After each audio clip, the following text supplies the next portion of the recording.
Satam Jivet, Sukham Jivet. In Ayurvedic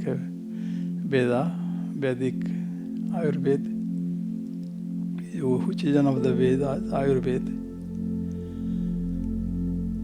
Satam Jivet, Sukham Jivet. You live 100 years and live 100 years with Sukh, happiness. Now, if you have disease, then you can't live with Sukham, because then it becomes Dukham. And as Buddha says, this world is mix of Sukham and Dukham.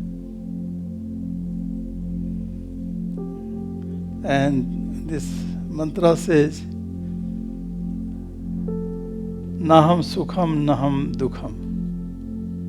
Duality. Na punyam, na papam, na sokhyam, na dukham. Na mantro, na tirtha, na veda, na yagna. So he says, na sukham, na dukham.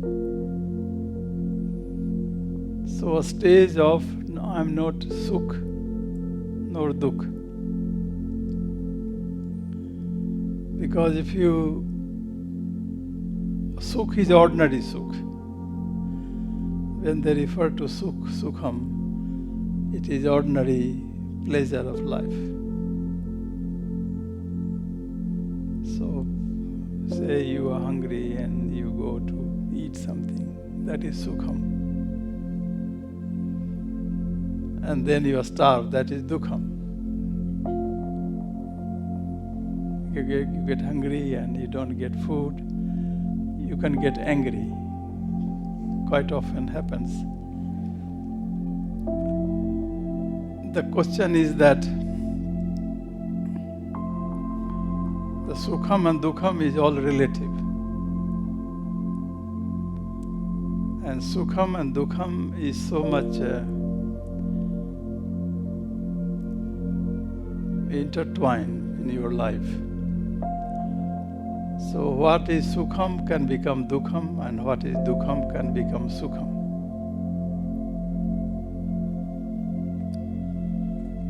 And this play of sukham and dukham, one goes through. That's why they talk of bliss, anandam. When they talk anandam, there is no opposite word against anandam. But sukham, there is opposite word dukham. Happiness, unhappiness, attachment, detachment, punyam, the merit, the papam, the sin.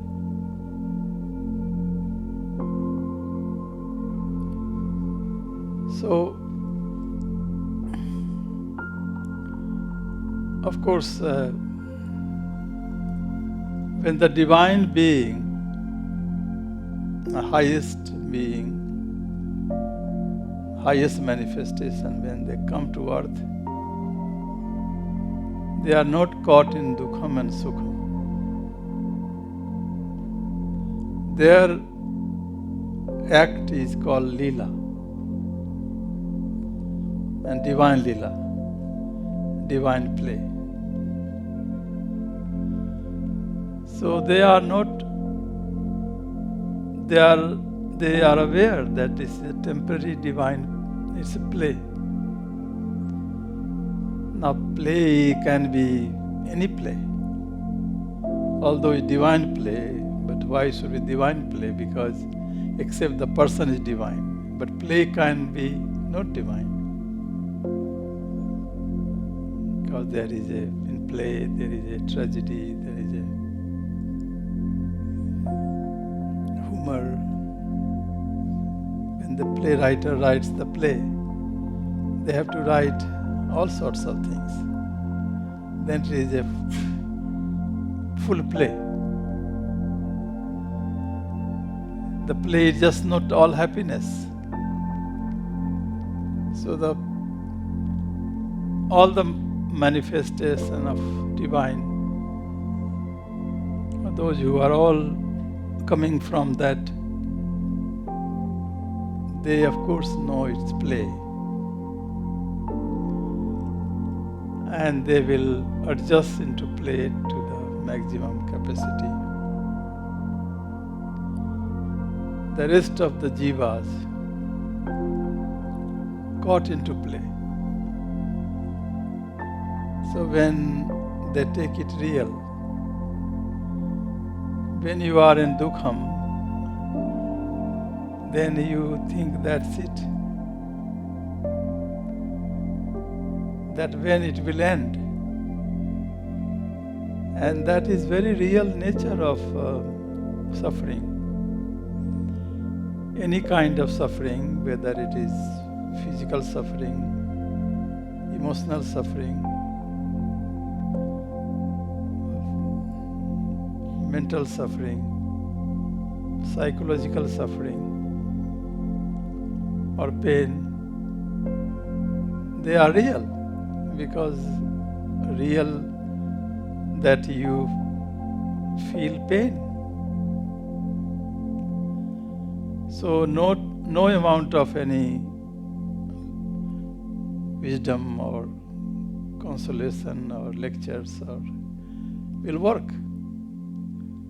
Because if somebody is having physical pain, and you take in front of that person, somebody has high fever or migraine or physical pain, and you can take the most delicious food, and that person will not even look at. What is sukham cannot be perceived because someone is in pain. And the cause of pain can be many. It's not one cause, it's so many different causes. So that's why this kind of knowledge which you have, not have knowledge, you don't have knowledge, but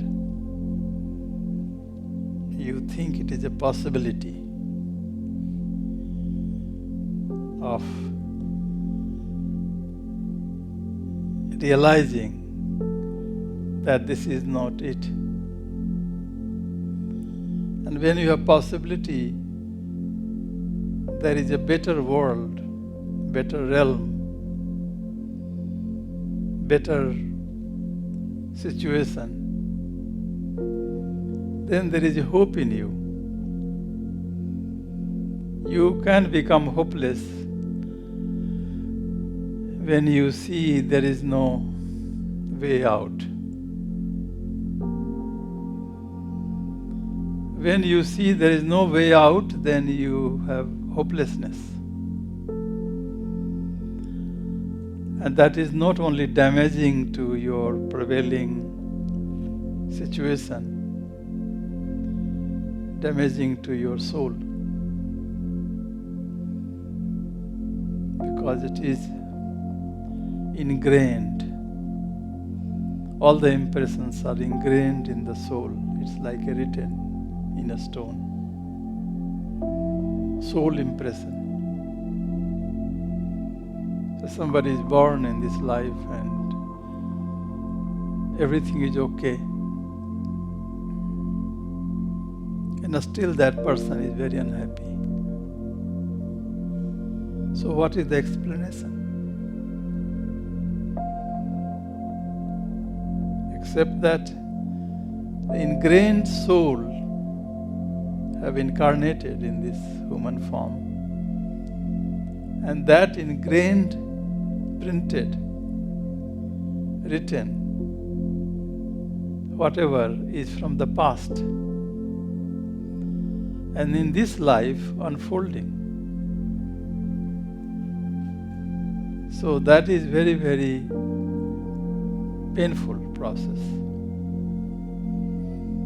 To take out one by one, to instill the opposite tattva, as opposite energy. It looks like uphill task, ingrained, all printed in the soul. That is the very difficult. When the soul is so much affected, so everything you do, either you cause or they cause,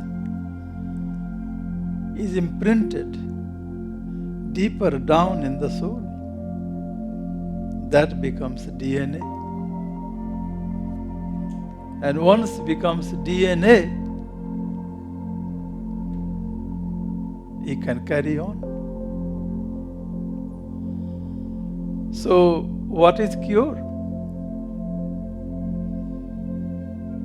In the human level, what can you do? I mean, you can take drug, pharmaceutical medicine, but they are not a solution because they create more side effect. You can suppress, you can take the drug to suppress, you can drink alcohol to suppress, you can do all sorts of, try to alter your DNA. But they create more and more pain. So, the question was, what is the way out? It can't be there is no way out. There must be way out. There has to be the way out. It is impossible and it is unthinkable that there is no solution, because everything has a solution. That is your fundamental right. Not a human right, but fundamental divine right. Human right is different. But fundamental divine right, inherent right, is that there has to be solution, final solution. And the final solution and the only solution is Nirvana. That's why this mantra is called Nirvana Satakam. Nirvanam Paramam Sukham. Vishwasam Paramam Gyati.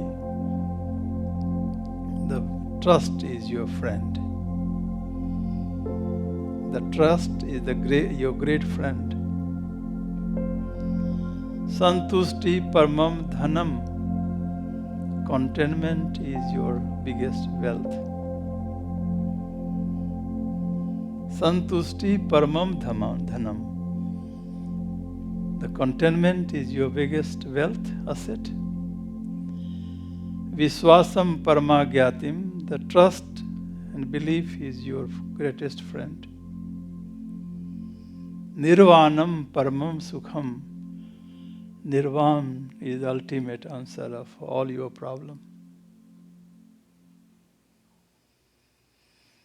That's why so many saints and sages and seers and profounder and acharya and guru, they followed the path of nirvanam, moksham, liberation.